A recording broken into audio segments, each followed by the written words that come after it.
Hello, bachcho. Let's read this question. So this question says the wavelength of K alpha X-rays of two metal A and B are 4 by 4 divided by 1875 R and 1 by 675 R respectively, where R is the Rydberg constant. The number of elements lying between the A and B according to their atomic number is okay. आपको number A में 3 है, B में 6 given है, C में 5 given है and D में आपका 4 given है। ओके, तो चलिए बच्चों इस क्वेश्चन को स्टार्ट करते हैं। तो देखिए बच्चों इस क्वेश्चन का की कॉन्सेप्ट आप क्या लिख सकते हैं। The key concept of this question, इस क्वेश्चन में देखिए आपको नंबर ऑफ एलिमेंट बताने। ओके, आपको देखिए वेवलेंथ गिवन कर रखी है, बेसिकली आपको वेवलेंथ गिवन कर रखी है किस ट्रांजिशन के अकॉर्डिंग, के अल्फा ट्रांजिशन हो रहा है, के अल्फा एक्स रे। के अल्फा का क्या मतलब है, के अल्फा का मतलब है देखिए आपका जो फाइनल हो रहा है वो आपका के स्टेट में आ रहा है, और ट्रांजिशन अल्फा, अल्फा मतलब जस्ट एक लेवल अप से हो रहा है, यानी कि आपका देखिए के के बाद कौन सी सेल आती है, एल। एल से एल से आपका के सेल में आपका ट्रांजिशन हो रहा है, उसके करस्पॉन्डिंग आपको वेवलेंथ क्वेश्चन में गिवन कर रखी है, दो वेवलेंथ गिवन कर रखी है।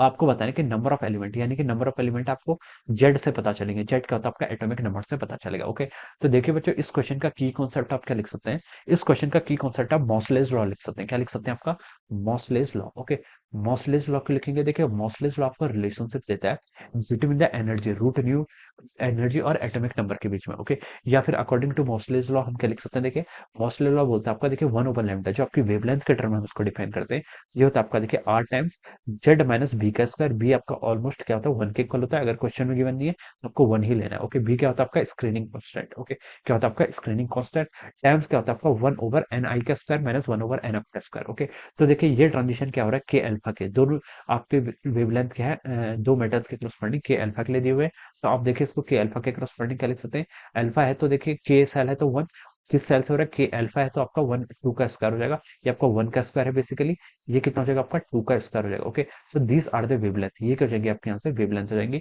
1/λ equal to R time Z minus 1 का स्क्वायर, और ये आपकी ऐसे आप क्या लिख सकते हैं, ऐसे मोस्टली लोग यहाँ पर ऐसे लिख सकते हैं। ओके, तो देखिए इसको हम सिंप्लीफाइड कर लेते हैं, तो हो जाएगा 1/λ equal to R times our Z minus 1 का स्क्वायर, और 1 माइनस 1/4 कितना हो जाएगा आपका 3/4 के इक्वल आ जाएगा। ओके, तो ये आपने यहाँ पर से ऐसे स्टेटमेंट आपने लिख लिया। ओके, ये आपको वेवलेंथ के करस्पॉन्डिंग आ गया।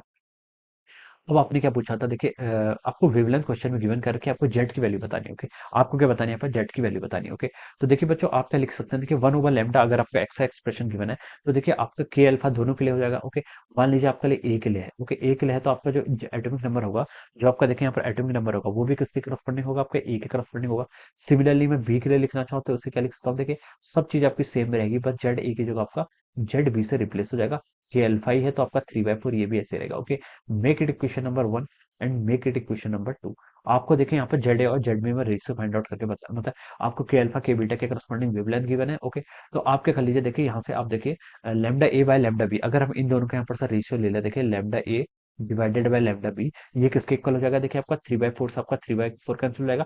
लैम्डा ए आपका इनवर्सली प्रोपोर्शनल है किसके, जेड ए माइनस के स्क्वायर के, तो हम इसको लिख सकते हैं, देखिए ये हो जाएगा आपका जेड ए माइनस 1 का स्क्वायर, और बी आपका इनवर्सली प्रोपोर्शनल है तो इधर हो जाएगा आपका जेड बी माइनस 1 का स्क्वायर। ओके, ये आप देखिए यहाँ से रेशियो फाइंड आउट करके आप ऐसे लिख सकते हैं।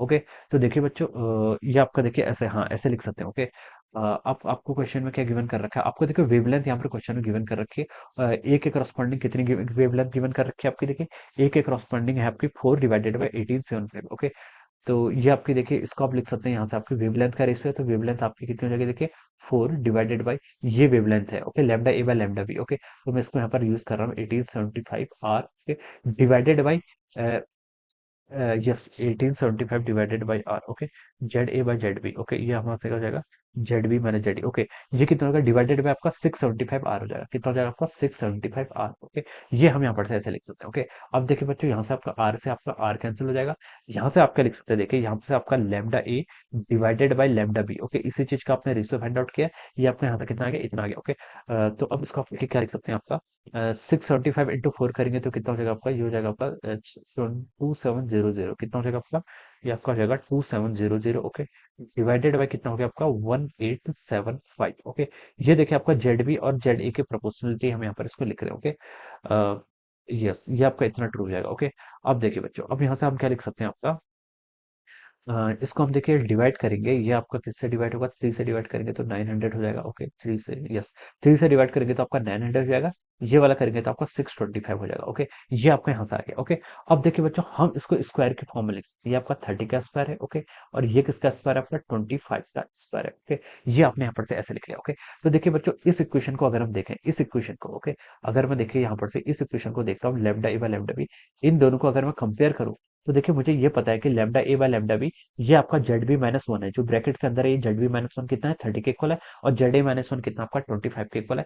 तो मैं इसको यहाँ से कंपेयर करूँ, देखो तो जेड बी की वैल्यू कितनी आएगी, जेड बी माइनस वन आपका 30 के इक्वल कर रखा है, और आपका जेड ए माइनस वन कितना, आपका 25 के इक्वल है। तो हम यहाँ से लिख सकते हैं, देखिए जो आपका जेड बी की वैल्यू हो जाएगी, बी का जो एटॉमिक नंबर होगा वो कितना हो जाएगा, आपका 31 हो जाएगा, और जेड ए कितना हो जाएगा आपका यहाँ से 26 हो जाएगा। ओके, ये आपने निकाल दिया। ओके, अब आपसे पूछा था number of elements lying between A and B. Okay, एक का एटॉमिक नंबर 26 है, एक का 31 है, तो कितने लाई करेंगे, 26 में से 31 माइनस 26 5, 5 में से 1 माइनस करेंगे 4। ओके, यानी कि देखिए एटॉमिक नंबर 27 लाई करेगा, 28 लाई करेगा, 29 लाई करेगा एंड 30 लाई करेगा। ओके, सो फोर, जो आपके 4 एटॉमिक नंबर्स हो गए, वो क्या करेंगे, इनके बीच में आपके लाई कर रहे हैं। ओके, तो कितने आ रहे हैं आपके, 4 atomic number. Okay, 4 atomic numbers क्या कर रहे हैं, यहाँ पर आपके लाई कर रहे हैं इन बिटवीन दोस्त। ओके, इनके बीच में आपके देखिए 4 एटॉमिक नंबर्स क्या कर रहे हैं, आपके लाई कर रहे हैं। ओके, तो हम इसको यहाँ पर से ऐसे लिख सकते हैं। ओके, तो आपका जो करेक्ट आंसर हो जाएगा वो क्या जाएगा, आपका 4 हो जाएगा। ओके, तो ये देखिए आपका ऑप्शन डी में गिवन कर रखा है, किसमें गिवन है, आपका ऑप्शन डी में। ओके, तो हम बोल सकते हैं यहाँ से जो आपका ऑप्शन डी हो जाएगा, option D will be the